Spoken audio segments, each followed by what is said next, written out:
जिंदाबाद जिंदाबाद जिंदाबाद। आज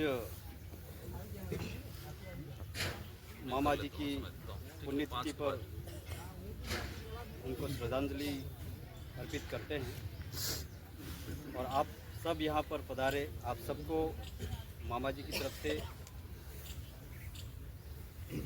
हार्दिक श्रद्धांजलि, जोहार। जय आदिवासी, जय बिल प्रदेश।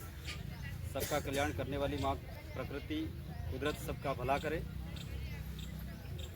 इसी के साथ में आज हमारे बीच में हमारे बांसवाड़ा डूंगरपुर के सांसद हमारे लाडले राजकुमार जी रोहत साहब, हमारे कल सिंह भाई और जितने भी यहाँ बहन वगैरह विराजमान हैं, उन सबका इस मौके पर आदिवासी परिवार की तरफ से बहुत बहुत हार्दिक स्वागत, जोहार, अभिनंदन करता हूँ।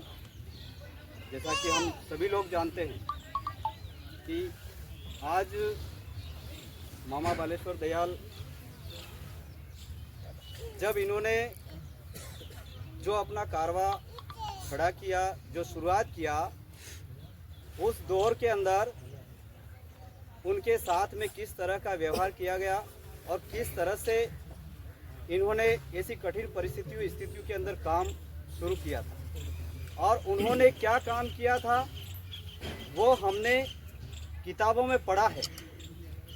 और इनके जो भक्त संत सज्जन अनुयायी थे उनके श्रीमुख से हमने सुना है कि उन्होंने क्या काम किया और इनको ऐसी क्या नौबत आन पड़ी कि हमारे आदिवासी समाज के लिए ही, समुदाय के लिए ही इन्होंने काम किया। माताओं, बहनों, भाइयों, आज ये हमारे सामने स्थितियाँ परिस्थितियाँ क्या है आप सबको पता है। एक आपके मध्य प्रदेश के हमारे विधायक साहब कमलेश्वर जी डोडियार के साथ में क्या घटनाक्रम हुआ आप सबको पता है। आज इतने वर्षों के बाद में एक विधायक को अपनी बात रखने का उनको स्वतंत्रता आज़ादी नहीं है, तो सोचो उस जमाने में हमारे साथ में क्या होता होगा।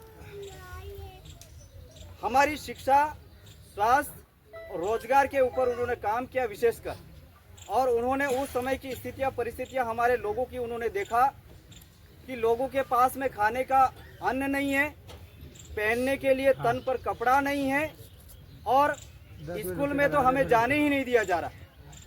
तो ऐसी स्थितियों परिस्थितियों के अंदर मामा बालेश्वर दयाल ने इस समाज समुदाय, इस कम्युनिटी के अंदर एक भगवान के रूप में आए और उन्होंने सबसे पहले शिक्षा के ऊपर काम किया।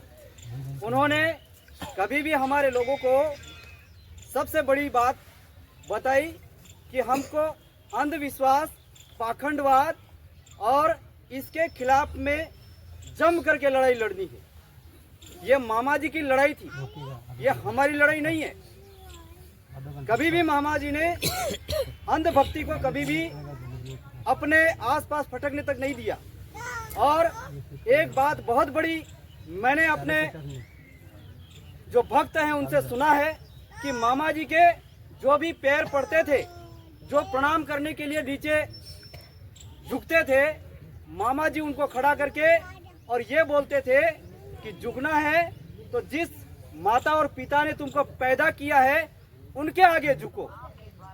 किसी भी इंसान के आगे झुकने की आपको जरूरत नहीं है, क्योंकि वो झुकना नहीं सिखाते थे, वो स्वाभिमान के साथ में सिर उठा के जीना सिखाते थे और उसी लिए वो काम कर रहे थे। तो सबसे बड़ी बात इनकी ये है कि आज जो हमको जिस तरीके से हम लोग यहाँ आ रहे हैं, उनको केवल दीवाबत्ती, अगरबत्ती और माला अर्पण करने से उनके सपने पूरे नहीं होने वाले हैं। हमको इन्होंने कौन सा रास्ता बताया था, उस रास्ते पर चलने की जरूरत है हमको।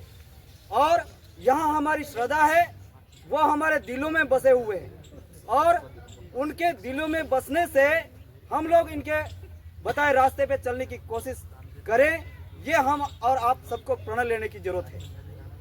तब जाकर के मामा जी का सपना पूरा होगा। मामा जी के ऊपर जब अन्याय, अत्याचार और शोषण होता था तो मामा जी एक गुफा हुआ करती थी, मैंने सुना है, उस गुफा से वे बच करके निकल जाया करते थे दुश्मनों से, और फिर अपने लोगों का जन जागरण करते थे। मामा जी के ऊपर लोग मिट्टी डालते थे, ऐसा भी मैंने सुना है जब वे निकलते थे। क्यों डालते थे? क्योंकि दूसरे लोग उनको भड़काते थे कि ये इस कम्युनिटी के लिए काम नहीं करना चाहिए। ऐसी स्थिति में उनके साथ में ऐसा बर्ताव किया जाता था।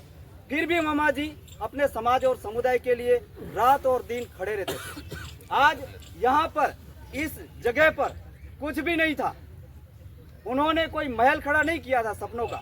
उन्होंने सिर्फ इस जमीन के ऊपर रह करके ये विचार किया था कि मेरी आने वाली पीढ़ी, मेरी कम्युनिटी, मेरा समुदाय इस जगह पर खड़ा होकर के कोई स्कूल बनाए, कोई कॉलेज खोले, और इस कॉलेज के अंदर, इस स्कूल के अंदर मेरे समाज समुदाय के बच्चे पढ़ लिख करके IAS, RS, doctors, engineers, collector और नेता बने।